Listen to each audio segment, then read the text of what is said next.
Allô, allô. Merci d'être là.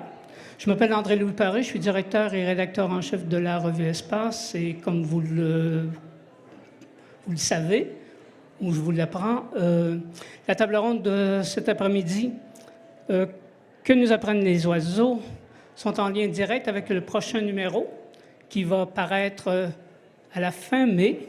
Sans plus tarder, donc, je vous présente nos panélistes et notre animatrice. Les panélistes, c'est Geneviève Chevalier.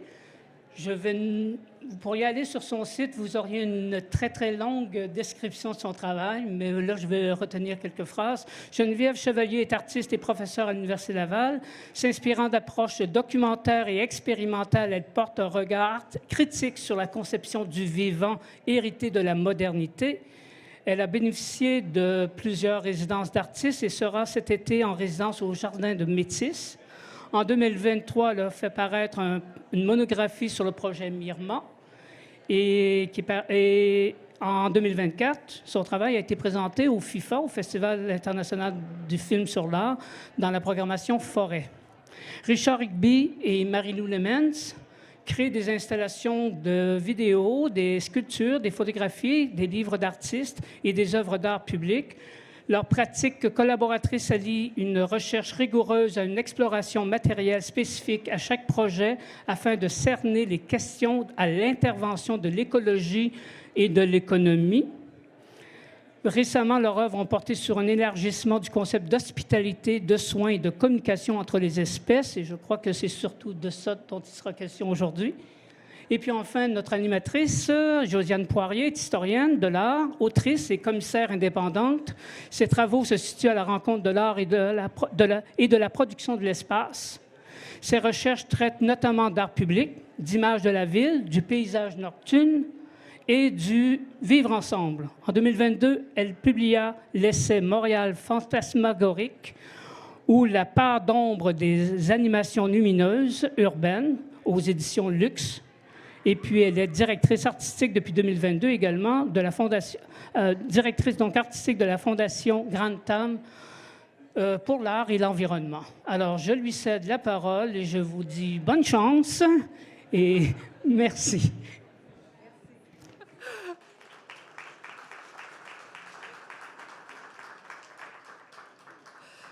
Merci beaucoup, André-Louis, pour cette introduction et tes mots d'encouragement. J'ai assez confiance que ça ira bien. Merci à toutes et à tous d'être présentes avec nous aujourd'hui, de prendre un moment de répit un peu dans le brouhaha de la foire pour venir parler avec nous d'oiseaux. Donc, j'ai la chance d'être accompagnée de 3 artistes qui ont intégré les oiseaux de diverses manières dans leurs œuvres dans les dernières années. Dans les 2 cas, je dis les 2 cas parce que vous aurez compris que Richard et Marie-Lou travaillent en duo et Geneviève donc, travaille en solo. Donc, je dis 2 cas, même s'il y a 3 personnes avec moi. Dans les 2 cas, donc, la démarche artistique ou leur pratique n'ont pas toujours porté sur les oiseaux, mais vraiment, dans les dernières années, les oiseaux sont revenus d'une manière assez prégnante. Et pour lancer la conversation, j'avais envie de commencer sur une question très simple qui serait « Pourquoi les oiseaux ?» ou pour complexifier un peu, pourquoi est-ce que les oiseaux deviennent sujets de vos œuvres ou du moins se taillent une place dans vos œuvres? D'où vient votre intérêt pour les oiseaux et pourquoi y revenir aussi? Parce que ce n'est pas seulement une œuvre, 2 œuvres, ça commence dans vos 2 cas à créer vraiment un corpus assez signifiant. Donc voilà. Je vais commencer. Dites-moi ou faites-moi signe si vous ne m'entendez pas ou si le son n'est pas suffisamment élevé. Donc, dans mon cas, bien que je travaille en duo avec Richard, je vais vous parler de pourquoi les oiseaux sont devenus importants pour moi. Il y a une 12aine d'années, en revenant de la Colombie-Britannique, on s'est installé sur une grande terre agricole au centre du Québec. Et c'est un endroit qui est assez peu peuplé, donc il y a peu de gens, mais j'ai énormément de voisins et de voisines qui sont des oiseaux. Donc, c'est d'abord en tant que voisine que je me suis intéressée aux oiseaux. Et j'ai décidé, j'utiliserai les très beaux mots d'Isabelle Stenger, de faire connaissance avec ceux-ci plutôt que de faire de la connaissance. Et donc, en essayant de connaître mes voisines et mes voisins, je me suis rendu compte de toute la richesse des façons d'être des oiseaux qui habitaient autour de nous. Et j'ai développé une véritable, je dirais, amitié, un amour pour leur présence, leur façon d'être. Et cette connaissance-là, ou cette façon de faire connaissance, parce que je vais essayer de séparer les deux, m'a aussi amené à découvrir des connaissances sur les oiseaux au Québec dans les milieux ruraux et principalement les milieux agricoles. Et ce que j'ai appris, c'est en fait qu'il y a une chute de population extrêmement élevée des types d'oiseaux qui vivent dans ces milieux.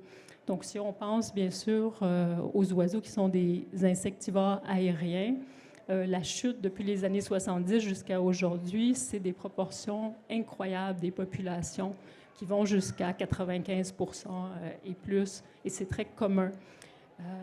Donc, il y a eu ça. Il y a eu l'envie de travailler sur quelque chose qui est important pour moi, mais il y a eu aussi la réalisation d'une rencontre des questions écologiques et des questions de nos façons d'habiter le territoire et de nos usages du monde. Et donc, des oiseaux, avec Richard, on a développé toute une série d'œuvres qui portent sur l'agriculture et sur l'intensification et la financiarisation de l'agriculture en Amérique du Nord depuis le début du 20e siècle. Donc peut-être j'arrêterai ici, cette introduction. Est-ce que je peux continuer un peu? OK. J'ajouterai à cela que depuis assez longtemps, on est assez fasciné par, disons, le concept de l'exceptionnalisme humain, c'est-à-dire le concept surtout occidental que l'être humain est fondamentalement différent que les autres espèces, que les autres animaux. Peut-être ça a commencé avec la Genèse, que Dieu a créé l'être humain dans son image. Mais je pense que l'être humain a toujours essayé de trouver une façon de se définir d'une façon qui le met à part des autres animaux. Pendant longtemps, on pensait que l'être humain, c'était le seul animal qui était capable de raisonner ou de communiquer. Mais il s'est avéré que très rapidement après que non, il y a beaucoup d'autres animaux, bien sûr, qui peuvent communiquer. Après ça, l'être humain, c'est le seul animal qui est capable d'utiliser des outils. Puis là, encore une fois, on a découvert des animaux qui sont en train d'utiliser des outils. Puis de plus en plus, on découvre ça. Après ça, c'était que on peut fabriquer des outils. Et puis maintenant, c'est comme non seulement que les autres animaux, oui, les autres animaux peuvent fabriquer des outils, mais ils ne peuvent pas les apprendre à d'autres générations. Et là, encore une fois, on découvre que des animaux sont capables de partager des outils d'une génération à une autre, c'est-à-dire d'avoir la culture. Et on trouve que c'est comme on est fasciné par ce désir de se séparer des autres espèces. Et pourtant, on partage tellement de choses en commun, bien que chaque espèce a des modalités sensuelles particulières à eux, qui fait en sorte qu'ils vont construire un monde particulier, singulier. Mais en contrepartie, on partage tellement de choses. Tous les animaux, on naît, on meurt, on mange, on évacue, merci, on procrée, on dort.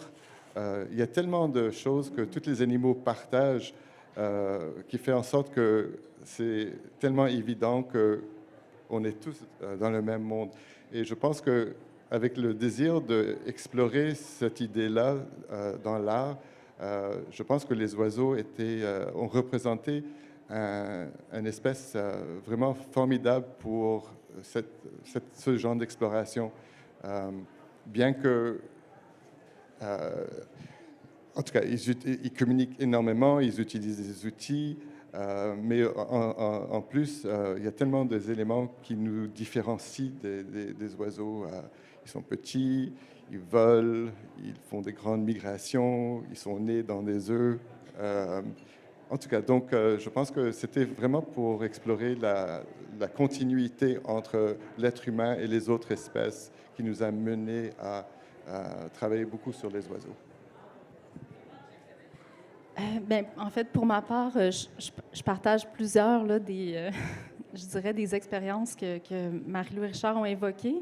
Ben, pour moi aussi, je pense que le côtoyer les oiseaux, ça a toujours été, on dirait, un état de fait peut-être, là, depuis que, en fait, j'ai grandi près du Mont-Sainte-Anne, puis chez moi, on nourrissait les oiseaux, donc il y avait toujours des oiseaux qu'on pouvait observer, que j'observais, que j'identifiais, donc dès le tout jeune âge. Puis j'avais dans ma famille des gens qui étaient des ornithologues amateurs, mais vraiment maniaques. Donc tu sais, ça a toujours été normal pour moi de côtoyer les oiseaux, puis oui, donc cet amour-là, je dirais, vraiment comme envers d'autres espèces, mais justement pour ce qui nous distingue, mais surtout pour ce qu'on partage. Donc, je trouve que quand on regarde les oiseaux, tout de suite, on remarque une vivacité d'esprit, on remarque des manières d'être, donc qui fait qu'on se sent proche d'eux, même s'ils sont très différents en apparence, avec des plumages colorés, des chants qu'on peut entendre et qui animent le monde, en fait. Et puis, c'est ça, quand j'ai commencé les études universitaires, j'ai commencé en biologie pour toutes sortes de raisons. Puis finalement, j'ai bifurqué vers les arts visuels, mais les sciences naturelles sont toujours demeurées au cœur, disons, de mes intérêts, donc comme un champ d'intérêt qui est toujours présent dans ma pratique artistique. Donc, j'ai comme tendance toujours à regarder un peu ce qui se passe du côté des sciences naturelles. Et donc, tout ce qui est en train de se dérouler actuellement par rapport, par exemple, à certaines populations d'oiseaux, certaines espèces qui sont affectées par exemple, les pratiques de l'agriculture intensive, juste la transformation de l'environnement en général, les forêts, tout ça. Donc, comme on est très bien au fait de tout ce qui se passe pour un peu alimenter notre mode de vie. Donc, c'est ça, les oiseaux sont parmi ceux qui pâtissent, disons, on pourrait dire, d'un mode de vie comme le nôtre. Et donc, dans ma pratique artistique, justement, c'est ça, c'est quelque chose qui est comme omniprésent. Je me sens interpellée par ce que vivent, je pourrais dire, les oiseaux. Puis maintenant, en fait, j'ai habité, on était presque, pas voisins, mais j'ai habité pendant plusieurs années dans les cantons de l'Est, donc au pied du mont Harford. Puis encore là, c'est un endroit où il y a énormément d'oiseaux. Quand en période de migration, j'observais toutes sortes d'oiseaux de passage. Donc, juste de les côtoyer, de pouvoir les rencontrer au quotidien, je trouve que ça anime l'existence vraiment d'une façon extraordinaire. Et maintenant que je suis à Québec, je vois plutôt des oiseaux urbains, donc ce sont d'autres espèces, mais qui sont aussi omniprésentes. Et donc, je pense que ces préoccupations-là sont incarnées dans ma pratique sous forme d'oiseaux, parfois parce que je m'intéresse spécifiquement à certaines espèces, mais aussi parce que je trouve que c'est une sorte de figure qui peut incarner des transformations dont on est témoin aujourd'hui. Donc, ça a comme plusieurs fonctions, je dirais, l'oiseau dans mon travail. Ouais. Est-ce que je peux juste ajouter une chose? Je viens de réaliser pourquoi j'ai beaucoup d'intérêt aux oiseaux et c'est une raison que j'ai jamais partagée avec Marie-Lou. Scoop. Mais mon père avait un très gros nez et qui allait comme tout droit et puis il avait comme une grande courbe. Et quand je le regardais de profil, il ressemblait pas mal à un perroquet. Et je pense que je m'intéresse aux oiseaux pour me rapprocher un peu de mon père. Merci beaucoup, Richard, pour ce partage. Donc, la table est mise, je pense. Merci déjà pour ces premières réponses. Quand j'essaie de me préparer à cette table ronde, je réfléchissais à ce qui peut être des points de contact entre vos pratiques respectives, au-delà simplement du fait de dire, ben, il y a des oiseaux. Ah oui, mais encore. Et un des éléments importants qui m'apparaissait, c'est cette remise en cause du régime épistémique moderne. Alors, ça semble un peu lourd à annoncer comme ça, mais donc, la manière dont on a accumulé des connaissances, créé des connaissances sur les oiseaux, sur les animaux, sur le vivant de manière plus large. Ça peut prendre une remise en cause, ou en tout cas un regard qui va être posé sur la manière de collectionner les spécimens aviaires. Ça peut prendre la forme d'un regard posé sur les expériences en laboratoire qui ont été créées pour essayer d'accumuler des connaissances, mais dans des contextes très, très spécifiques, un peu artificiels. Et donc, cette remise en cause de la manière que nous avons, humains, d'essayer de comprendre ou de connaître l'autre, m'apparaît importante, et vous l'avez nommé même dans vos premières réponses. Comment est-ce qu'on peut faire connaissance avec, ou plutôt qu'à propos de, ou de remettre en cause l'exceptionnalisme humain, etc. Donc, j'aurais envie de vous entendre peut-être sur la manière dont cette remise en cause apparaît dans vos œuvres, et peut-être qu'est-ce que vous cherchez à faire apparaître d'autres. Si on tente de s'éloigner de ce modèle, ben, vers quoi on va? Comment est-ce qu'on joue avec ce modèle pour en faire autre chose, le transformer, ouvrir de nouveaux imaginaires? Il y a plusieurs questions dans ma question, mais voilà, puis je vous invite, n'hésitez pas à rattacher ça aussi à vos œuvres pour que les gens puissent découvrir votre pratique s'ils ne la connaissent pas déjà. Merci.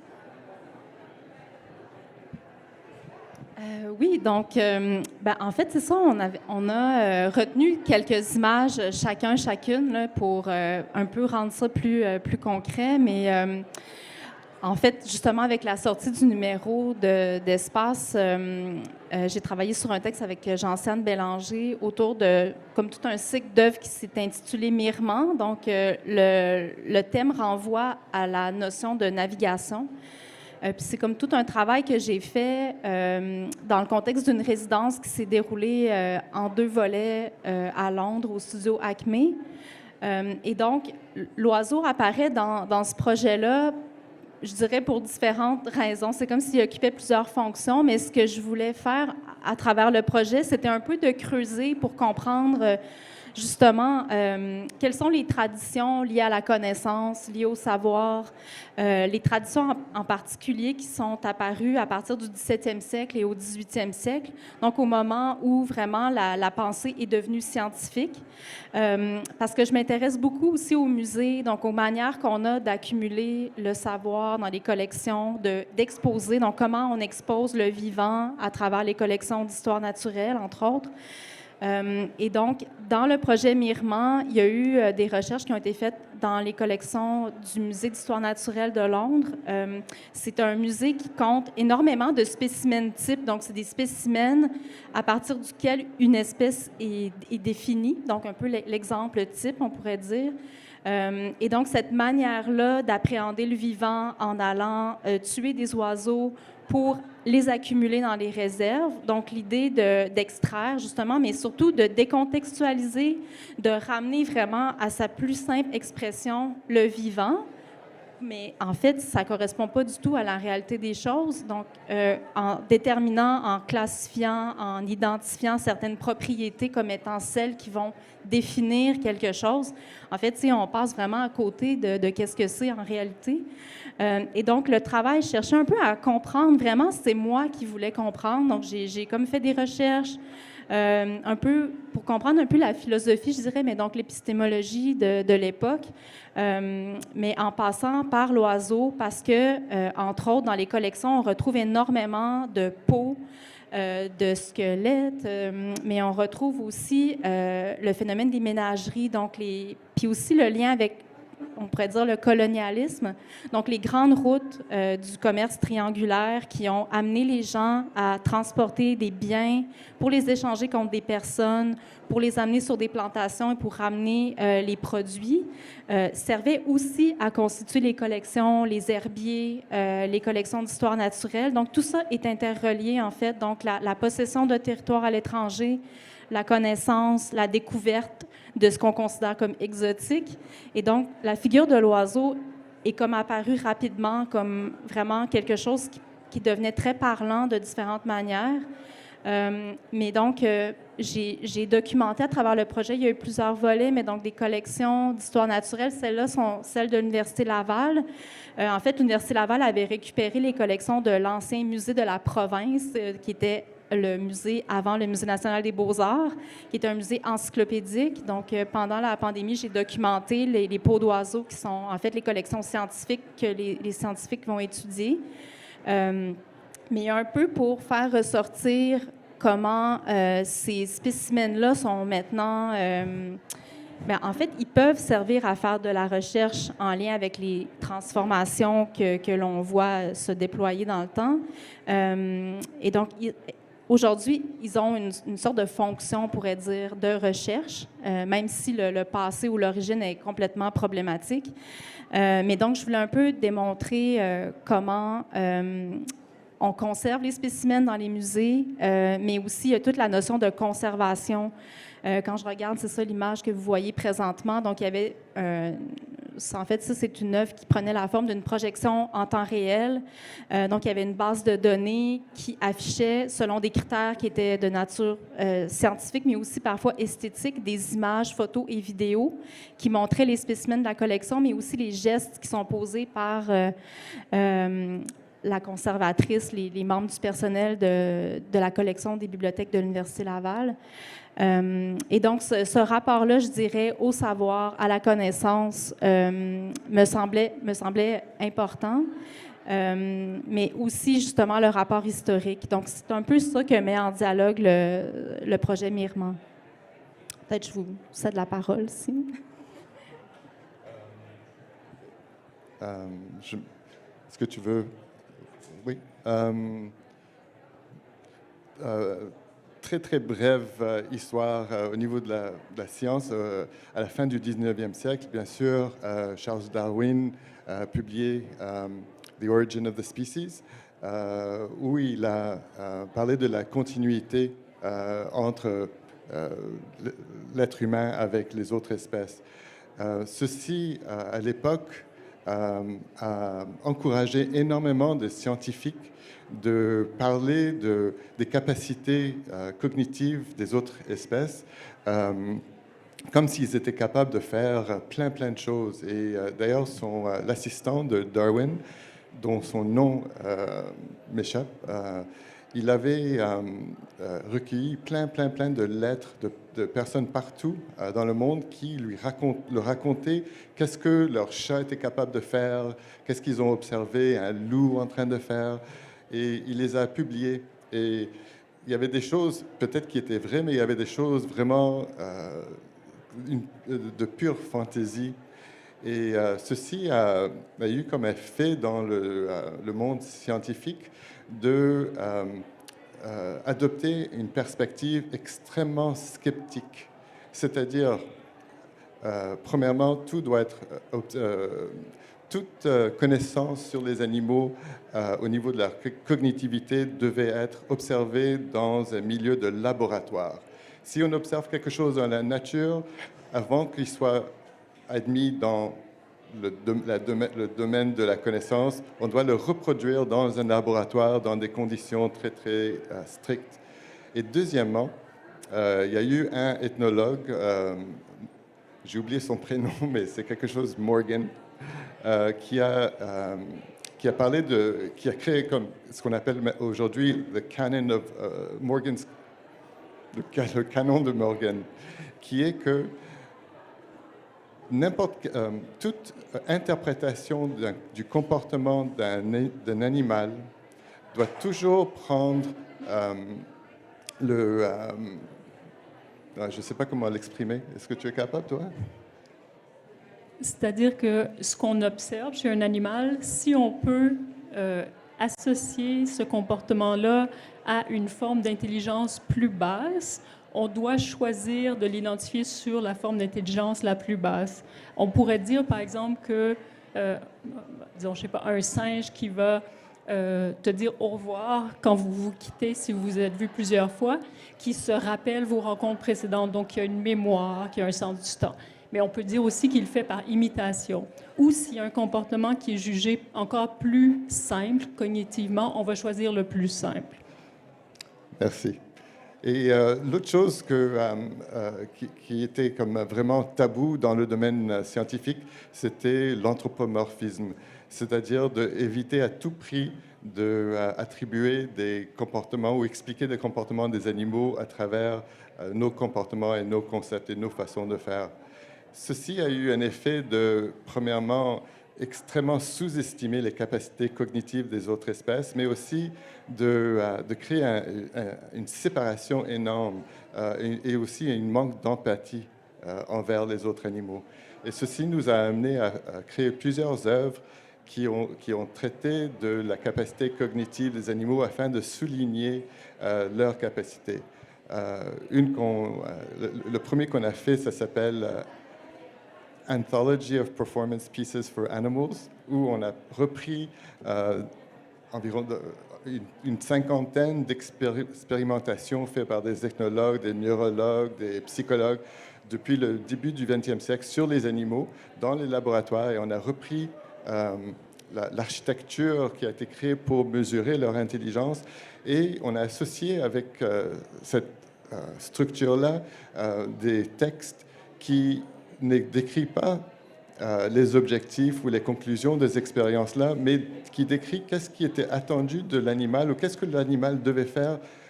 Et le texte prenait une forme d'une performance. C'est comme si l'animal se retrouvait sur une scène devant des gens, comme je suis maintenant, mais personne ne lui a donné un scénario. Et donc, il devait comme imaginer quoi faire.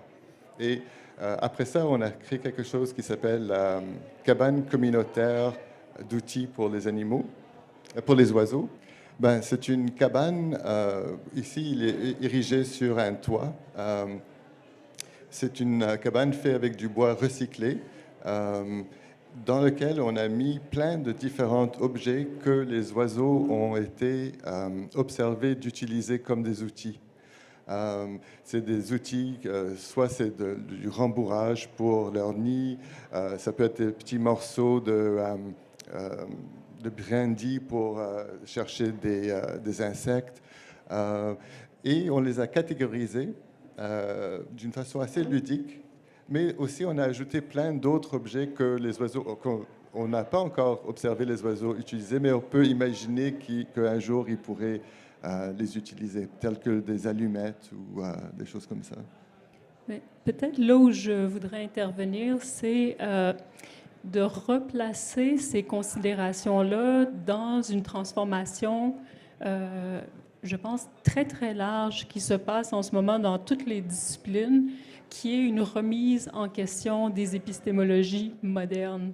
Et c'est quelque chose qu'on a beaucoup vu en éthologie ou les études animales, où, en fait, depuis le début du 20e siècle, il y a une transformation où on rejette les façons de penser, de construire la connaissance qui sont à la fois sexistes, racistes et spécistes.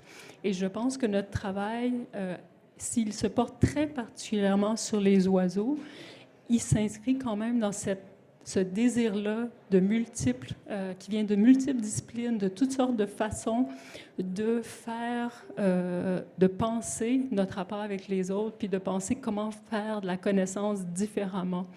Et donc, la première œuvre que Richard mentionnait, le Anthology of Performance Pieces for Animals, c'était comme une étude de voir comment est-ce qu'on a créé de la connaissance, comment est-ce qu'on a posé des questions aux animaux. Et cette œuvre-là, c'était un peu une réponse de voir qu'est-ce que l'art peut faire qui peut être fait autrement. Et donc, dans cette œuvre-là, une des choses qu'on a voulu faire, c'est avoir une générosité épistémique. c'est-à-dire pas réduire les outils qui sont dans la cabane ou les catégories qui sont utilisées à ce qu'on a véritablement observé dans des laboratoires, ce qui est attesté. Donc, on avait quelque chose, par exemple, comme des croquettes pour chats, et on les avait appelées tokens to negotiate with cats.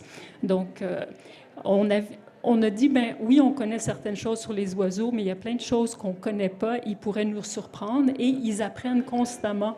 Et c'est ça qu'on voit aussi dans les expériences en laboratoire, c'est que les animaux font des choses qu'ils ne font jamais dans leur milieu naturel, parce qu'ils n'ont pas besoin. Mais tout d'un coup, si tu leur dis, tu dois ouvrir cette cadenas pour avoir accès à cette noix que tu aimes beaucoup, ben, ils vont apprendre à ouvrir des cadenas. Oui, je pourrais peut-être juste mentionner qu'il y a une autre pièce. Donc, il y a eu 2 réponses et quelques autres après. Mais une deuxième qui a été importante pour nous, qui a été une vidéo qui s'intitule « Ce que les oiseaux disent lorsqu'ils parlent ».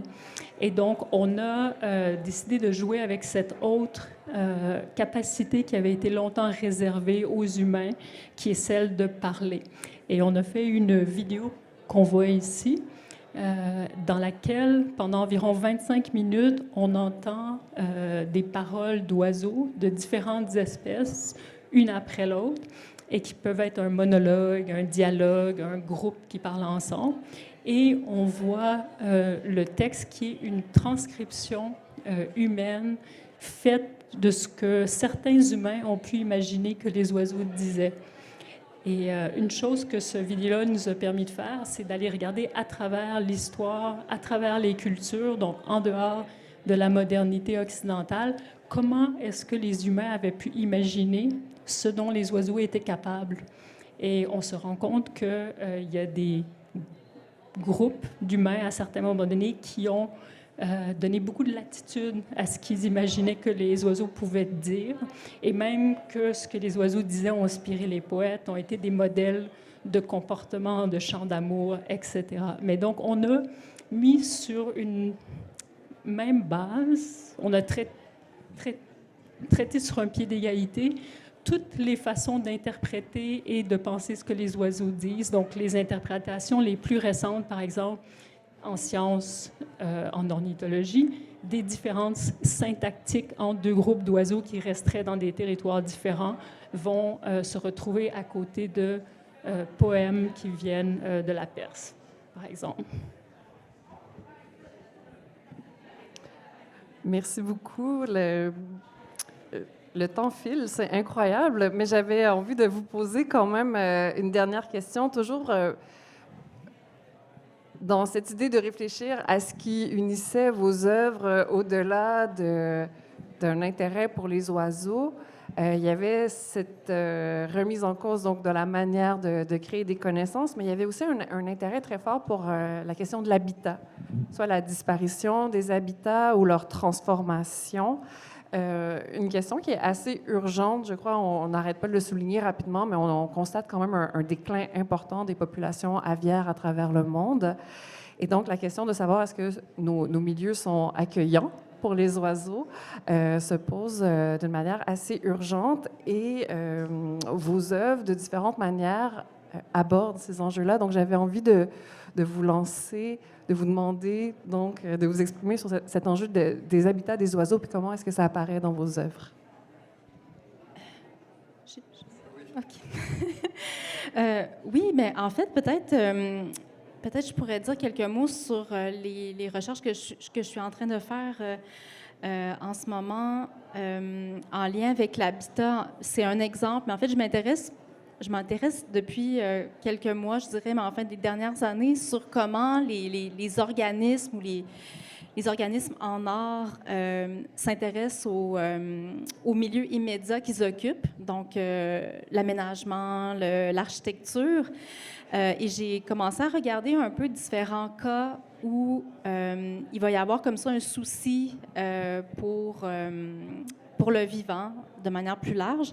Mais donc, un cas sur lequel je vais travailler cet été, c'est celui des Jardins de Métis. Donc, les Jardins de Métis sont situés, c'est comme le tout début de la Gaspésie, puis pas très loin, dans un village qui s'appelle Price, il y a une ancienne sablière qui est plus en activité. Donc, il y a une colonie d'hirondelles de rivage qui a élu domicile dans un énorme monticule de sable. Et c'est un exemple, mais de comment les oiseaux, justement, par leur inventivité, on pourrait dire, donc ils ont vraiment comme repéré cet endroit-là, ce lieu-là, comme étant hospitalier à leurs yeux, à eux. Et donc, les Jardins de Métis ont décidé de tenter de préserver la colonie.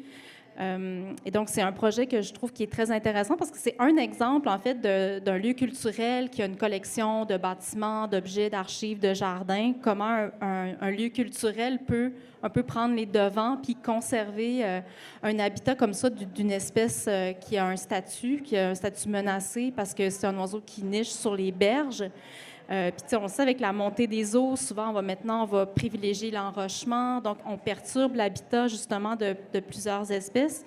Puis, en fait, le projet que j'ai l'intention de faire va composer un diptyque qui a été amorcé l'an dernier aux îles de la Madeleine, justement, autour d'une espèce qui s'appelle le pluvier siffleur. Et donc, j'ai comme réalisé un court-métrage sur cet oiseau-là qui est en voie d'extinction, qui niche plus seulement qu'aux îles de la Madeleine maintenant. Autrefois, on le trouvait ailleurs, au Québec.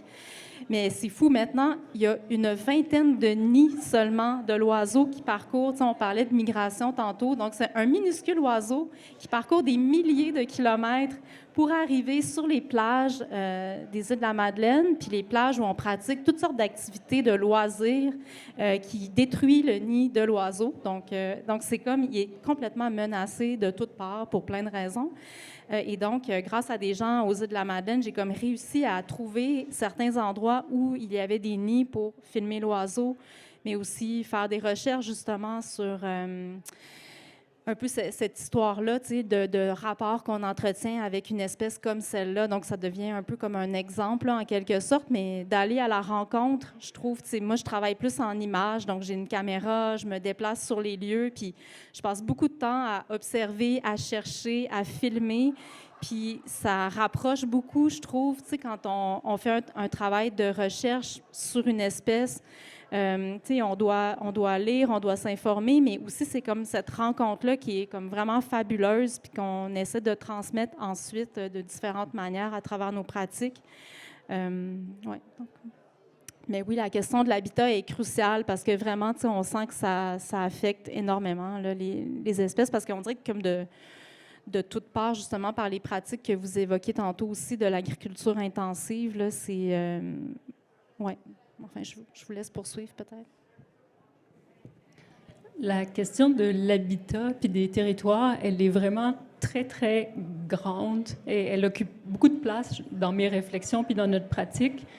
Je commencerai juste par dire que je pense qu'il faut une chose intéressante, pas il faut, c'est pas très sympathique, mais une chose intéressante à se rappeler, c'est qu'on habite toujours sur les territoires des autres.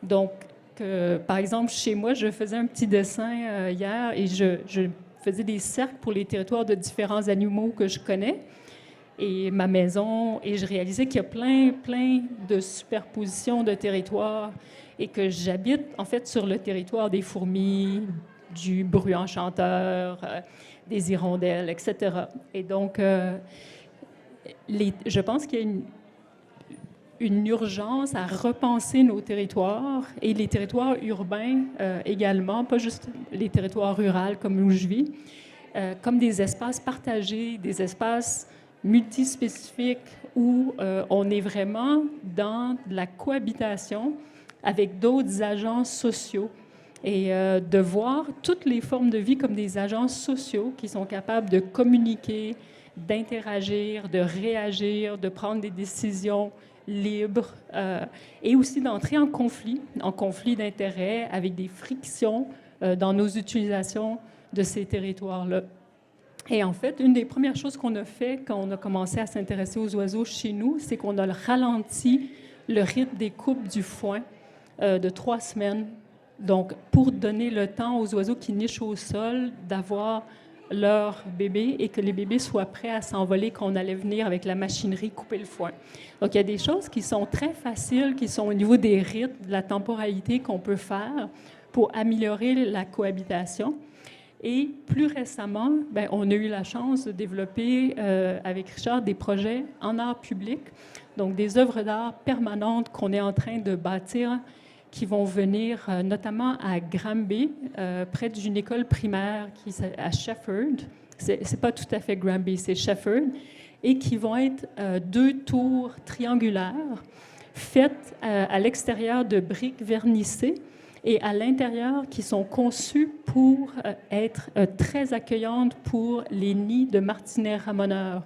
Et donc, les martinets ramoneurs, c'est une de ces espèces qui a perdu énormément de population dans les 50 dernières années, qui, historiquement, allait nicher dans les troncs d'arbres morts très grands, mais avec nos utilisations intensives de la forêt, il y en a très, très peu. Donc, durant l'ère industrielle, ils se sont habitués d'aller nicher dans les cheminées. Et maintenant, bien, il y a moins en moins de cheminées et les règlements sur le bâtiment demandent qu'on mette quelque chose qui bouche le haut de la cheminée. Et donc, un des problèmes de cet oiseau-là, qui est un insectivore aérien, c'est de trouver des sites de nidification. L'autre problème, bien sûr, c'est où sont les insectes et on ne se demande pas pourquoi. Mais donc, on va avoir le plaisir cet été de construire ces 2 tours-là dans un endroit où il y a des dortoirs, donc une population de martinets vraiment bien établie. Et on espère qu'elles vont pouvoir, en plus d'avoir une dimension esthétique, un aspect pédagogique, puisque c'est situé sur le site d'une école primaire, et un côté symbolique pour renforcer notre sentiment de capacité. Vraiment, souvent quand on pense aux pertes de biodiversité, au changement climatique, tout ça, ça peut être anxiogène ou ça peut être assez écrasant. Et on pensait que c'était vraiment intéressant pour les plus jeunes, dans un contexte scolaire, d'arriver à quelque chose qui soit positif, qui peuvent leur faire apprendre sur les êtres qui sont autour d'eux, mais aussi réaliser qu'on peut faire des actions, des gestes qui vont vraiment permettre le rétablissement, le passage des générations chez les oiseaux, comme chez les humains. Donc, eux, c'est des petits humains. Et si tout va bien, bien, il va y avoir des petits oiseaux qui vont grandir à côté d'eux.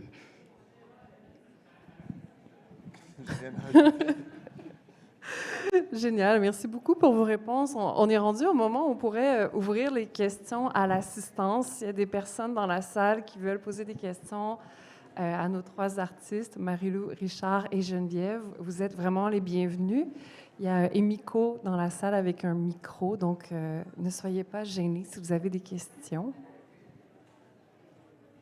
Bien, bonjour. En fait, ma question est plutôt technique, là, puis c'est en lien avec l'œuvre qui est présentée ici. C'était de savoir par où les oiseaux vont entrer. Est-ce que c'est plein de petits trous? J'ai du mal à le visualiser, puis ça m'intéresse beaucoup, ce projet. Il y a un petit bateau qui vont accompagner les oiseaux, chacun. Non. En fait, c'est en forme triangulaire et il rentre directement d'en haut. Si vous avez comme quelques minutes à perdre, je vous conseille de faire une petite recherche sur martinet ramoneur dortoir. Et c'est incroyable de voir. Premièrement, c'est un oiseau qui passe comme 90, même plus % de sa vie dans l'air. Elle va quasiment jamais être par terre. D'ailleurs, elle est tellement souvent dans l'air que ses pattes sont atrophiées. Et c'est pour ça que quand elle va se nicher, elles vont se mettre sur quelque chose de vertical. Et donc, quand ils volent à toute vitesse et puis ils rentrent comme raides au niveau comme vertical. Et pour le construire, on s'est inspiré.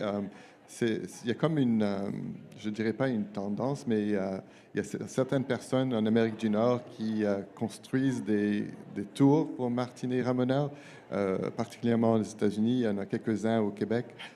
Souvent, ils vont être en forme carrée et assez banale. Nous, on a décidé pourquoi ne pas rendre quelque chose d'utile, excitant. Donc, on pensait que peut-être qu'ils aimeraient avoir une tour triangulaire. Mais notre design suit toutes les nécessités que le martinet rameneur a besoin donc au niveau de la taille, les dimensions, l'entrée, le positionnement de l'entrée vis-à-vis le ciel. L'intérieur doit être, c'est quoi ce mot-là? Texturé? Oui, texturé avec une... En tout cas, pour résumer, je dirais qu'on a travaillé avec des biologistes spécialisés en conservation pour être certain que ce qu'on faisait allait avoir le plus de chances d'être habité et de donner un bon habitat pour les nids des martinets. Donc, on a vraiment été chercher les caractéristiques matérielles, techniques qui étaient les plus susceptibles d'avoir du succès. D'ailleurs, le zoo de Granby, qui est tout près, leur département de conservation vont émettre des sons, des cris de martinets rameneurs lors de la nidification afin de les attirer aussi. En fait, au printemps et à l'automne, pour que quand ils partent durant leur migration, peut-être qu'ils passent par là, puis qu'ils l'entendent, puis qu'ils regardent ce qui se passe là.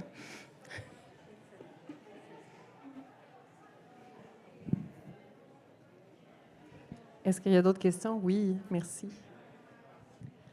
Bonjour, je suis Danielle à Projet Casa, puis on a hébergé l'encan de S, je regarde Sylvette, et j'ai connu votre travail qui était comme un mobile avec les 32 territoires des bruants chanteurs. Puis, donc, c'est ce qui m'a amené ici, puis j'espérais en entendre un peu plus sur cette œuvre-là. Qui est en lien avec les oiseaux puis leur territoire. Qu'est-ce qui a mené, qu'est-ce qui vous a amené à faire cette œuvre-là, puis qu'est-ce que vous avez appris sur cette espèce-là, les bruants chanteurs?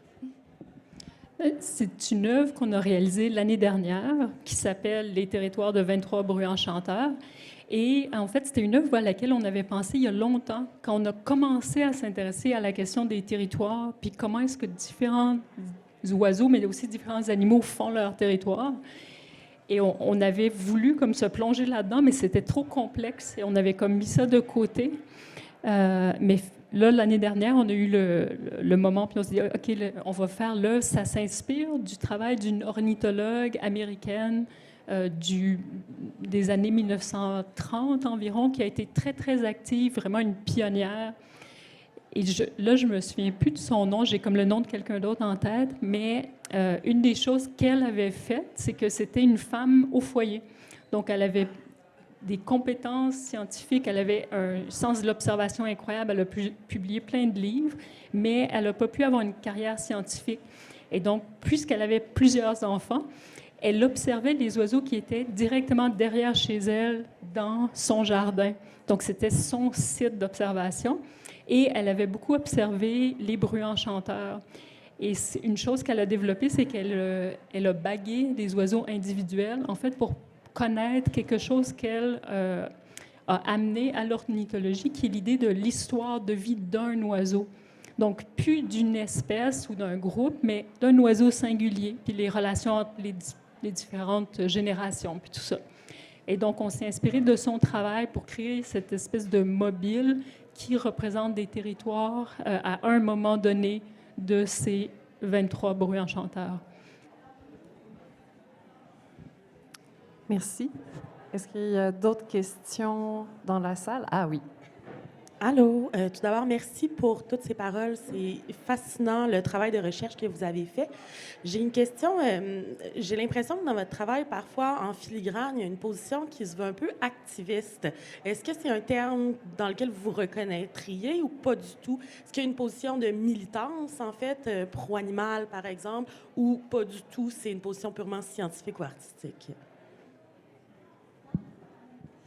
Bien, merci pour la question. C'est drôle parce que j'ai participé à un colloque récemment sur la notion d'activisme. Fait que je me suis comme posé la question. Tu sais, je dirais que d'emblée, je me prétends pas activiste, mais je pense que, tu sais, parce que dans la définition d'activisme, il y a quelque chose de l'action, tu sais, le coup d'éclat, Mais tu sais, je pense qu'on pourrait considérer l'activisme aussi comme quelque chose qui se déroule à plus long terme, je dirais, dans la durée puis dans l'engagement. Puis dans ce sens-là, je pense que je répondrais oui, tu sais. Puis aussi, tu sais, il y a tout le travail, la pratique artistique, mais je pense qu'il y a aussi, tu sais, dans nos vies, en tout cas dans ma vie personnelle, où je pense que je pourrais dire nous peut-être, mais tu sais, dans la manière de vivre, tu sais, comme je suis végétarienne, je suis végane depuis longtemps, tu sais, c'est comme j'essaie d'intégrer aussi dans ma vie, tu sais, ouais, de manière plus générale aussi, comme c'est ça, comme une empathie, disons, cultiver l'empathie. Puis je pense que le travail fonctionne à plusieurs niveaux, on pourrait dire, peut-être. Mais il y a ce niveau-là quand même. Tu sais, moi, j'essaie de faire en sorte que les gens qui vont voir l'œuvre vont comme rencontrer d'autres espèces, un peu de partager peut-être la manière de vivre de d'autres espèces. Donc, je pense que de ce point de vue-là, je dirais oui, mais pas nécessairement dans le coup d'éclat, tu sais, mais oui. Je ne sais pas comment vous répondriez. C'est une très bonne question qui me fait réfléchir. Premièrement, je pense que c'est pas dans ma personnalité de mener des gens dans la rue. Je suis aussi quelqu'un de beaucoup plus, disons, réflexif ou contemplatif que quelqu'un d'action. Mais peut-être plus généralement, et donc dans ce sens-là, je dirais que non. Mais aussi, je pense que pour moi, personnellement, je ne parle pas pour Marie-Lou, je m'intéresse à la connaissance et qu'est-ce qu'on pense qu'on sait quand on dit qu'on sait quelque chose. Et j'aime toujours, je suis toujours attiré par relativiser les choses. Et donc, pour moi, ce que j'ai à communiquer sur ces sujets-là, c'est surtout par rapport, pas par rapport, mais à travers la connaissance et essayer d'amener une discussion, une réflexion pour élargir, disons, notre notion des capacités des autres ou diminuer un peu l'importance de ce qu'on pense qu'on est. En tout cas, j'exprime ça vraiment mal parce que c'est une question que je trouve troublant, en fait. Mais non, je dirais que non, je ne me sens pas comme un activiste.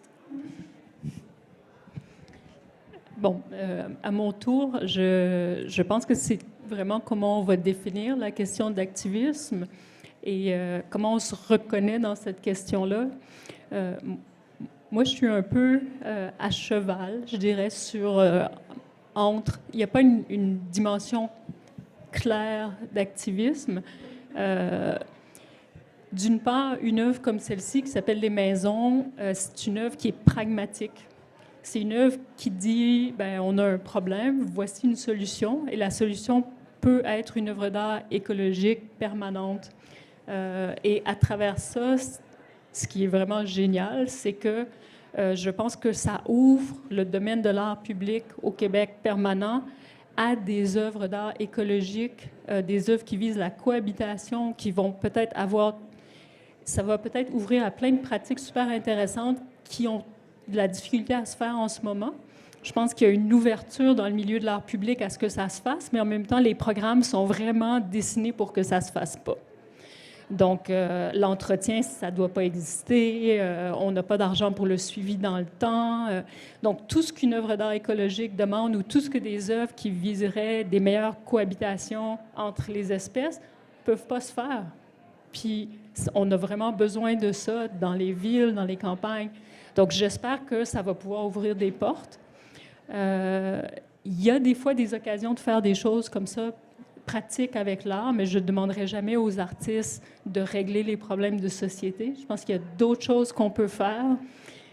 On peut, par exemple, souligner les frictions qui existent dans notre monde, leur donner une expression, les faire ressentir. Et l'autre chose, c'est que je pense qu'en ce moment, on a parlé d'une remise en cause des épistémologies modernes. Je pense qu'on a un immense défi d'imagination, de reconception de notre monde comme un monde partagé. Si on veut vivre dans un monde qui est durable, qui va fonctionner dans le long terme, qui va permettre à toutes les espèces de se reproduire dans le temps. Il faut vraiment changer le paradigme dans lequel on pense et on construit et on habite. Et ça, je pense que les artistes peuvent le faire parce qu'il y a des limitations dans le langage puis la pensée en ce moment qui sont encore des nœuds qui n'ont pas été défaits. D'ailleurs, ceux qui étaient au colloque, peut-être Max et Iris Stern, on avait ces questions-là qui se posaient et il n'y a pas vraiment eu de réponse ou de grande percée. On a des nœuds dans notre langage, on a des nœuds dans notre pensée et l'art peut permettre de sauter les ponts des fois, de sauter le raisonnement qu'on demanderait, par exemple, dans un texte académique, et de faire ressentir des choses qu'on est prêt à ressentir, mais qu'on n'est pas tout à fait toujours en mesure de bien articuler. Donc, je pense que l'art a un très grand rôle dans ces transformations-là fondamentales du 21e siècle. Ce n'est pas le seul. Toutes les disciplines y participent, mais je pense que l'art a des outils à travers son travail, de la matérialité, de la sensualité, d'une certaine ouverture dans la façon que l'art peut communiquer, qui peut vraiment résonner puis participer.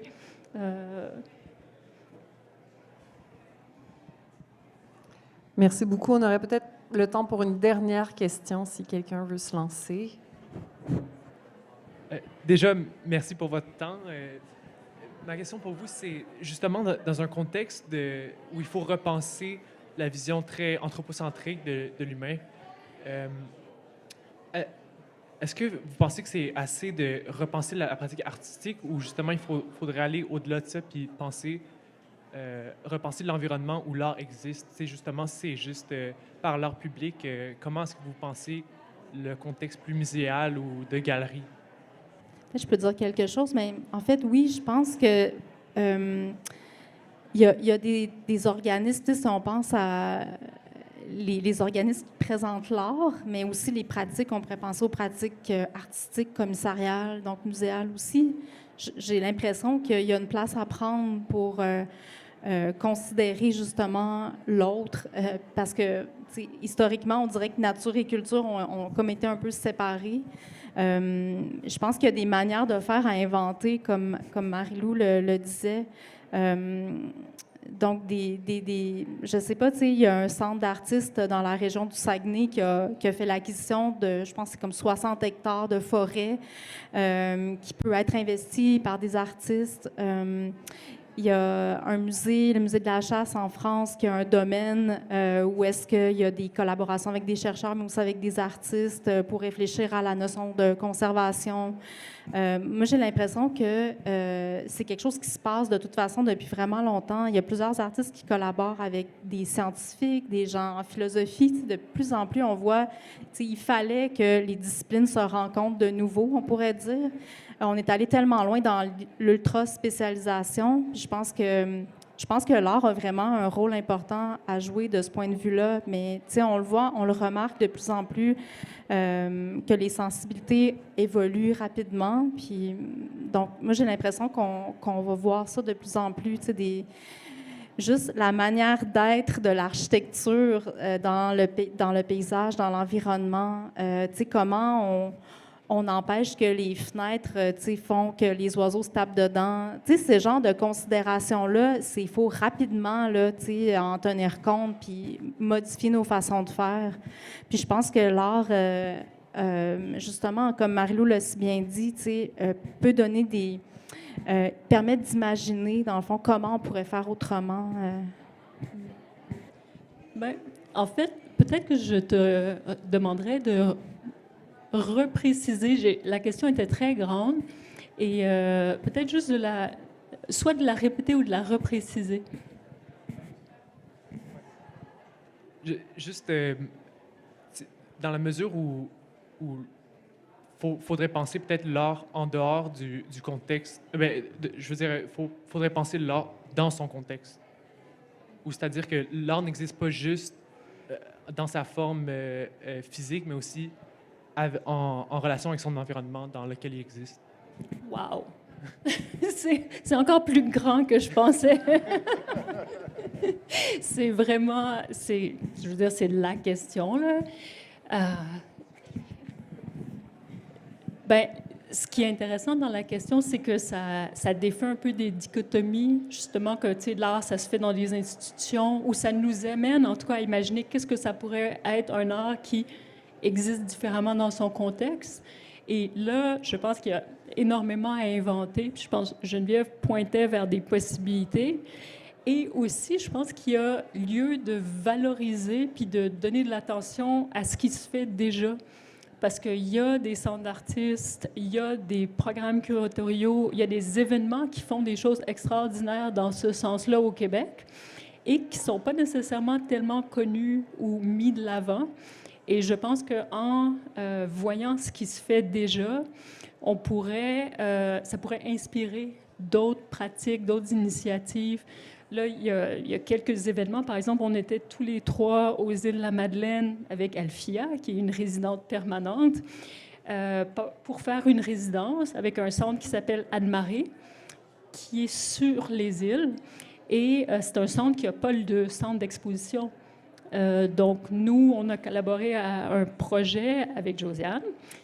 C'est un projet dont j'étais commissaire, donc je vais la laisser en parler, mais merci. Qui s'appelait Arpenter l'archipel. Et au lieu de faire une exposition à la fin dans un lieu, les artistes étaient invités à imaginer un endroit, un moment où ils pouvaient intervenir, faire quelque chose avec du public, des humains qui pourraient venir participer, voir, mais qui étaient vraiment dans des espaces ouverts et peut-être conçus très différemment aussi à cause de la nature éphémère de la chose.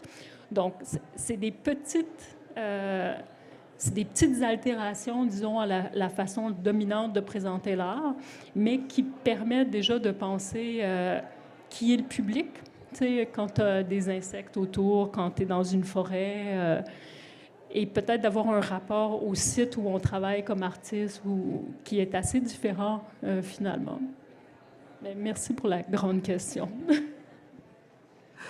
Merci beaucoup. Je pense qu'on va terminer sur cette question. Justement, tout le monde va pouvoir rentrer en continuant d'y penser. Je remercie les 3 intervenantes qui étaient avec moi, Marie-Lou Lemens, Richard Ibgui, Geneviève Chevalier. Merci beaucoup pour vos réponses éclairantes et votre engagement dans la conversation. Je remercie aussi la revue Espace qui nous a réunis. Et là, je réalise que j'aurais dû remettre le numéro de couverture, la couverture du prochain numéro, excusez-moi, pour vous donner envie avec l'excellente documentation de la performance de François Rioux. Alors, voilà. Et enfin, merci à la Foire Plurale et peut-être plus particulièrement à Emiko, qui était la personne qui a facilité beaucoup notre présence ici aujourd'hui. Donc, il me reste à vous souhaiter une bonne fin de journée. Merci d'avoir été là. Consultez le numéro d'Espace qui sortira en mai et au plaisir de vous revoir. Merci.